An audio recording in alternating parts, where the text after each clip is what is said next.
દેશમાં સતત ત્રીજા દિવસે ટ્રેન દુર્ઘટનાનો બનાવ સામે આવ્યો છે। ઋષિકેશમાં ઉજ્જૈની એક્સપ્રેસ પાટા પરથી ઉતરી ગઈ હતી। શન્ટિંગની કામગીરી દરમિયાન ટ્રેન પાટા પરથી ખડી પડી છે। ટ્રેનનો એક કોચ થાંભલા સાથે ટકરાયો હતો।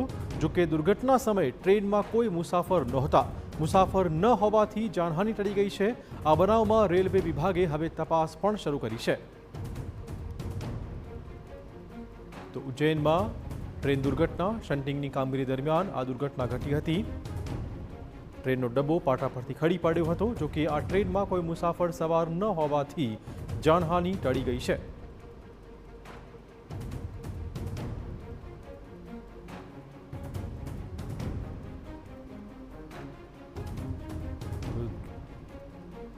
અને હવે આ ત્રણ દ્રશ્યો જુઓ। અગાઉ બિહારમાં પણ દુર્ઘટના ઘટી હતી।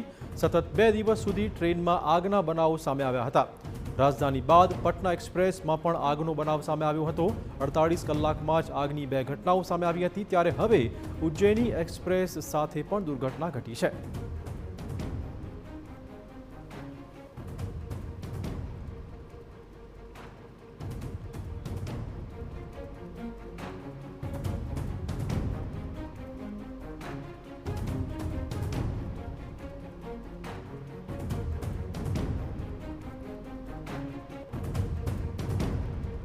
તો દેશમાં ટ્રેનમાં દુર્ઘટના વધી રહી છે। સતત ત્રીજા દિવસે આ દુર્ઘટના ઘટી છે। 17મી અને 18મી મે બિહારમાં અલગ અલગ ટ્રેનમાં આગના બનાવ સામે આવ્યા હતા। જ્યારે કે 19 મે શન્ટિંગની કામગીરી દરમિયાન ઉજ્જૈની એક્સપ્રેસ પણ દુર્ઘટનાગ્રસ્ત થઈ છે।